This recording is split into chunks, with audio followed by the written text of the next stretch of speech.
Hello guys, welcome back to my channel Shriya daily dose. আমি আপনাদের রুম্পা পাত্র নিয়ে চলে এলাম আবার আজকে একটা নতুন ব্লগ। তো এখানে মেয়েদের টিফিন করে দিচ্ছি, তো মেয়েকে ডিম পাউরুটি করে দিচ্ছি। এটা অনেক দিনকার পুরনো ব্লগ, তোমাদের সাথে ব্লগটা শেয়ার করাই হচ্ছে না, কারণ যতবার এডিট করছি কিছু একটা প্রবলেম হচ্ছে, তার জন্য শেয়ার করা হচ্ছিল না। তো চলো, আজকে অনেক দিন পরে ব্লগটা এডিট করলাম, দেখলাম যে ঠিকঠাক হচ্ছে। জানি না এরকম কেন প্রবলেম হয়েছে, এটা শুধু আমার সাথে না তোমাদের সাথেও হচ্ছে, কমেন্টে অবশ্যই জানিও।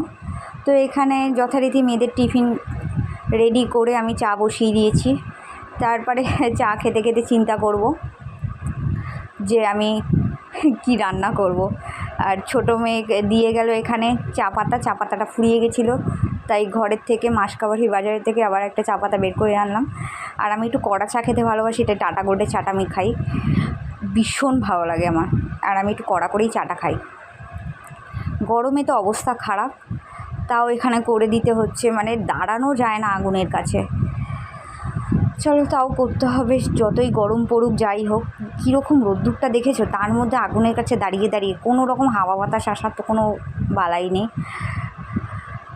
তো দেখা যাক বাড়ির কন্ডিশন এরকম আর কতদিন, আর কত বছর ঝেলবো জানি না। তো এরপর মেয়েদের টিফিন করে যথারীতি আমি রান্নার জন্য বসে গেছি। রান্নার ভিডিও আর তেমন করে নেওয়া হয়নি। তারপরে রান্না করে বড় মেয়েকে স্কুল পাঠিয়ে, তখন মেয়েদের তো এখন গরমে ছুটি পড়ে গেছে আমি যখন ভয়েস ওভার দিচ্ছি, বাট এটা যখন স্কুলটা খুলেছিল তখন মেয়েদের স্কুল পাঠিয়ে আমি রান্না করতে বসে গেছি। তেমন কিচ্ছু করিনি আমি সেদিনকার, একদমই নর্মাল ভাত করে ভাতে জল ঢেলে দিয়েছি। এত গরম পড়েছে, এত শরীর খারাপ হচ্ছে। আর হচ্ছে আমার শ্বশুরবাড়িতে না, মেদিনীপুরে, তো ওখানে এরকম মাছ ভেজে পেঁয়াজ বড়ি শুকনো লঙ্কা দিয়ে এরকম কাঁচা তেল দিয়ে এরকম মাছ ভাজা হয়, তো ওটাই আমি করেছিলাম। আর একটু আমের টক করেছিলাম। তো চলো, এখানে সব রান্নাবান্না সমস্তটা সেরে নিচ্ছি। আর এখানে আমি আমার মার জন্য আবার কাঁকরোল কেটে দিয়েছি, আমার মা আবার কাঁকরোল ভাজা খাবে, তার জন্য এইরকমই চলছে। পদে পদে আমাকে রান্না করতে হয়। আমাদের জন্য এক রান্না, মায়ের জন্য আর এক রান্না, এটা খাবো না ওটা খাবো না চলতেই থাকে। এই গরমের মধ্যে একবারও বোঝারও চেষ্টা করে না, বা হাতে হাতে হেল্প করা তো দূরের কথা, যাই হোক।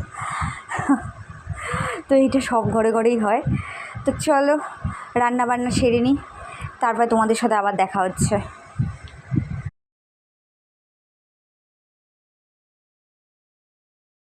A few moments later. Welcome back to my channel Shriya daily dose. আমি আপনাদের রুম্পা পাত্র নিয়ে চলে এলাম আবার আজকে একটা নতুন ব্লগ। প্রচণ্ড গরম পড়েছে, 3-4 রাত ধরে তো ঘুমই হয়নি, অবস্থা খুব খারাপ শরীরে। আর খেতে তো একদমই ইচ্ছা করছে না। রোজই দেখতে পাচ্ছ এত রান্না করছি, তার থেকে কিছুই খাচ্ছি না, কিছু খেতে পাচ্ছি না। তো ভাবলাম আজকে লাঞ্চে একটু অন্যরকম কিছু করা যাক, একটু বাঙালি মতে।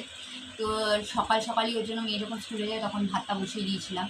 তো তারপরে ভাতটা একটু ঠান্ডা হয়ে যাওয়ার পর ভাতটাতে জল ঢেলে দিয়েছি। পানটা তো আর পাইনি, যাই গরম ভাত করার পর তারপরে জল ঢেলে দিয়েছি। তো আজকে এই গরমের মধ্যে জল ঢালা ভাত খেতে, এটাতেই শরীরটা শান্তি, মানে এতেই মানে শরীরটাকে শান্তি দেবে। তো এই যে বাটিতে দেখছো, আমার ছোটো মেয়ে হচ্ছে বাটিতে খাবে, তার জন্য তাকে বাটি নিয়ে এসেছি। আর হচ্ছে এর সাথে খাওয়ার জন্য আমি হচ্ছে মাছটা ভেজেছি, মাছটাকে এখন মাখবো। তোমারও আচ্ছা, আমি মেয়ের মাছটা মেখে দিই। মাছ মাখাটা আমি আমার বরের থেকেই মানে শিখেছি। মেদিনীপুরের লোকেরা এইভাবে পেঁয়াজ দিয়ে খায় মাছটা মেখে, তো সত্যি খুব ভালো লাগে এইভাবেই জল ঢালা মাছ। আর কিচ্ছু করিনি, কারণ কিচ্ছু মানে খেতেই পাচ্ছি না। যা করছি সব ফ্রিজে, কালকে চিকেনটা করলাম সেটাও ফ্রিজে রয়েছে, সবই কালকে না সরি পরশু দিন চিকেনটা করলাম সেটাও ফ্রিজে আছে।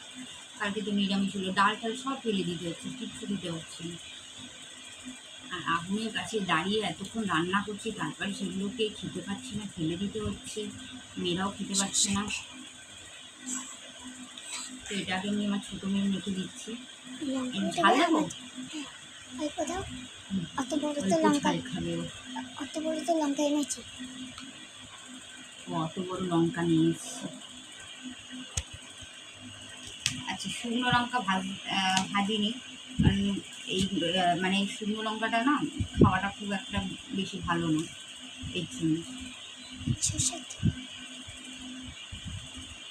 একটু সর্ষে একটু সর্ষার তেল, থাকবে না।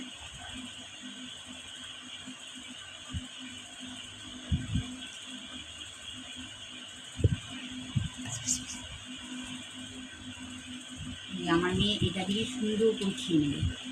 ওদের আর কি মানে আমাদের সবারই মানে এরকম কিছু একটা হলে আর কিছু দরকার পড়ে না, আর খুব ভালো লাগে। তোমরা এইভাবে খেয়ে দেখবে, তোমরা যদি পারো অনেকে শুকনো লঙ্কা দিয়ে মেখে খাবে। আমি তো আর শুকনো লঙ্কা খাবো, শুকনো লঙ্কাটা মানে এই গরমে কিছু ভালো লাগছে না, শুকনো লঙ্কা টঙ্কাও না, শরীর টরীর কেমন জ্বালা করছে, তাতে কাঁচা লঙ্কাটাই বেশি খাওয়া ভালো। আমি ওরকম করে বাটি ফাটিতে খেতে পারি না, আমি আজকে এইভাবেই খাবো, থালাতেই খাবো, এই জল ঢালা ভাত ব্যাস। রাতে দেখি রাতে কি করা যায়, একটু আলু মাখা, তারপরে বড়ি টড়ি ভাজা হলে ভালো হতো। বাট বিশ্বাস করো 3 দিন ধরে ঘুম নেই, এত গরম, আর তার জন্য ঘুম থেকে উঠতে পারছি না। আর ভোরের দিকে শুচ্ছি, ছোটো মেয়েকে স্কুলেও 2 দিন মিস হয়ে গেছে, সত্যি খুব আমার খারাপ লাগছে, মানে শরীরই দিচ্ছে না, শরীর প্রেফারই করছে না, প্রচণ্ড গরম, প্রচণ্ড শরীর খারাপ, কিছু খেতে দিতেও পারছি না, আর আগুনের কাছে আর দাঁড়াতেও পারছি না। আর থেকে ভালো লাগে দুধ, শুধু মাছটাই ভাজা করি, এই মাছটাকে মেখে এইভাবেই ভাত খেয়ে নেব ব্যাস, আর কিছু লাগবে না। আবার যদি আলু ভাজি, বড়ি ভাজি, ডিম ভাজি, ডিম ঠিক না এই গরমে সত্যি শরীরে দিচ্ছে না, খাওয়া যাচ্ছে না, তার থেকে এইভাবে জলদি পাকো না, খাওয়াটা হয়েই যেত। জলদি জলদি ঢুকে নেবে। তোমরা কিন্তু এইভাবে খেয়ে দেখো, কথা দিচ্ছি 100-এ 200% ভালো লাগবে, দারুণ লাগে। আরও আমার শ্বশুরবাড়ির দিকে অনেকে না কলা ফলাও ভাতের মধ্যে, পান্তা ভাতের মধ্যে মেখে খায়, আমি খাই না কখনো। আমি এরকম মাছ মেখে দিলে এইভাবে আমি ভাত দিয়ে খেয়ে নিই, আমার আর কিছু লাগে না। আমার জানা এই যে মাখা হয়ে গেল, এবার একটু ভাত নিয়ে যাবো, নিয়ে শান্তি করে মনটা তৃপ্তি করে খাবো। চলো লাঞ্চ করাটা তোমাদের সাথে আবার দেখা হচ্ছে।